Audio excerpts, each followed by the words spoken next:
So this is what San Diego warned us about.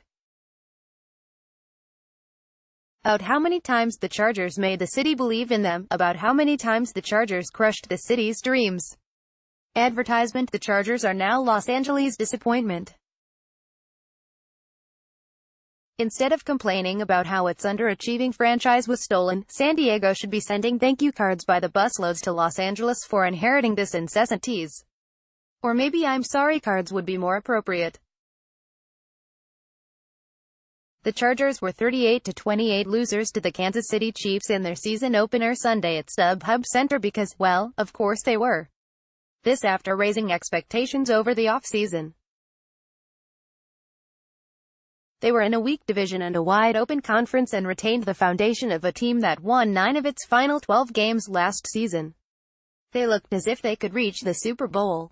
They still could. Chargers beat goes on as Chargers drop 9th game in a row to AFC West rival Chiefs by Jeff Miller September 9, 2018, 7:10 p.m. Sunday was only one of 16 games and the Chargers visit the comically inept Buffalo Bills next week. But what the Week 1 defeat revealed was that the Chargers won't make anything easy on themselves. They never have, after all. We couldn't have asked for a better opponent to start out with, our division champs to come in here the first week just to tell us exactly where we're at, Coach Anthony Lynn said. A team like that, you can't give them anything. You have to take everything and we didn't do that. We gave them too much and they outplayed us. New city, same franchise. The Chargers dropped passes in the end zone. They allowed a punt to be returned for a touchdown. They fumbled a punt return, leading to another touchdown for the visitors.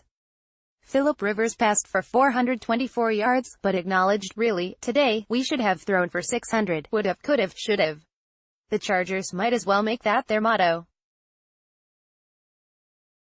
Majority of the 25,351 in attendance learned that painfully. The makeup of the crowd was evidence of the heightened expectations. Chargers playmakers literally dropped the ball in 38-28 loss to Chiefs by Dan Woik September 9, 2018, 5:20 p.m. The Chargers were like visitors in their home when they hosted the Chiefs in Week 3 of last season. There were still plenty of the red shirts in the stands, but on the whole, this was a pro-Chargers crowd.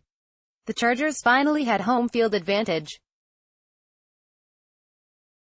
Advertisement: but as the Chargers' mistakes piled and the Chiefs' lead widened, the fans reacted the way Los Angeles crowds do in these situations, they booed.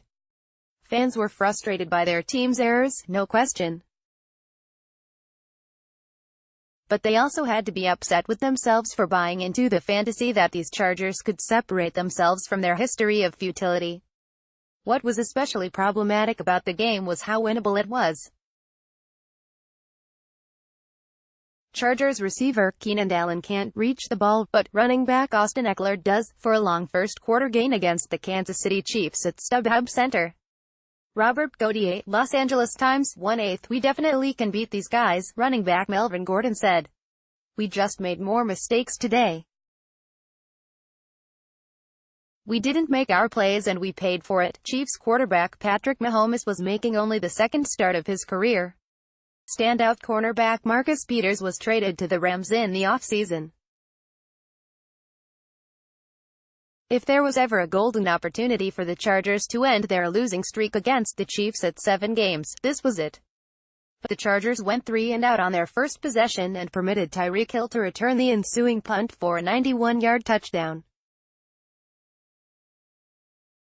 With 6 minutes 39 seconds remaining in the first quarter, the Chargers allowed Hill to break free again, this time for a 58-yard touchdown reception. They were down 14-3. The Chargers trailed 17-12 at halftime. Victory was within reach, until it wasn't. Hear from Chargers fans, some returning to StubHub Center, some there for the first time, about their thoughts on the team's second year in Los Angeles, whether they will be back, opposing fans and more. With the deficit at 24-12, the Chargers were marching into Chiefs territory when Rivers forced a pass to Keenan Allen that was intercepted by safety Ron Parker. The Chiefs scored on the resulting possession and the Chargers fell behind 31-12. Their last gasp came in the fourth quarter, when they forced the Chiefs to punt with less than 11 minutes remaining and the margin narrowed to 31-20. J.J. Jones, an undrafted rookie from West Georgia, fumbled the punt. The Chiefs recovered at the Chargers' 2-yard line. Mahomes connected with Hill for another score to end any illusion of a comeback. To reiterate, the Chargers won't necessarily be defined by this defeat. The Chiefs are a good team. The Chargers don't have to win all of their games like this, but if they intend to make this a special season, they have to win at least some of them. This would have done a lot for our football team to win this game against these guys, Lynn said. Lynn continued by pointing out the Chargers have another 15 games to play. The 15 games will prove they left their bumbling ways in San Diego, or confirm they are still the same old Chargers.